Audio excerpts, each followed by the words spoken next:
David Willis there. Well, Dr. Zeno Leoni is a lecturer in defence studies at King's College in London and joins me now. Welcome to the programme.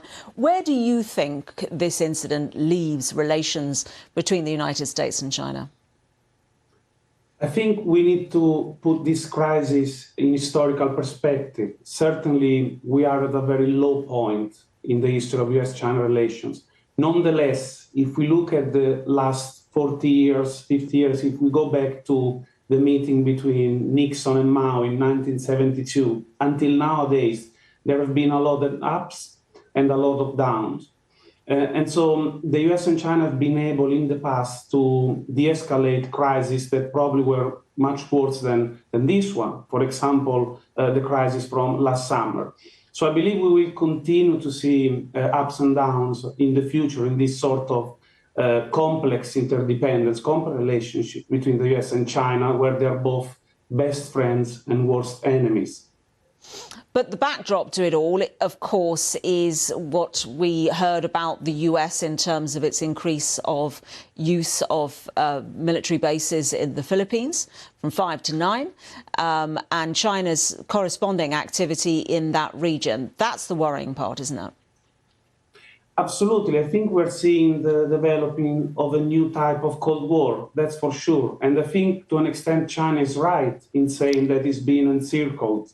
We've seen several US-led multilateral frameworks taking shape in recent months and recent years.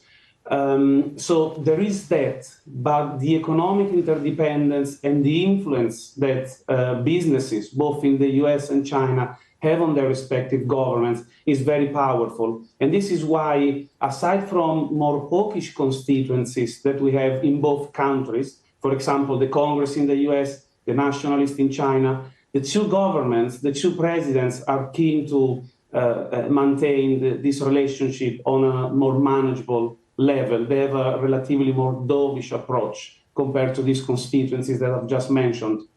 So given the context that you've described, what do you think is the backstory to this balloon? China, of course, has said it's just a balloon that got blown off course. The US seems to see it differently and says it's some sort of provocation. What is your view?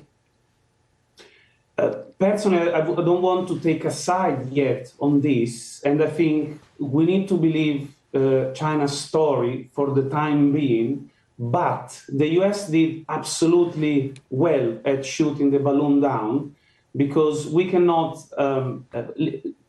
accept statements on such a critical scenario without evidence. So they did well at shooting it down. Let's wait for the US to find out additional evidence before drawing some conclusions. Thank you very much indeed for joining us.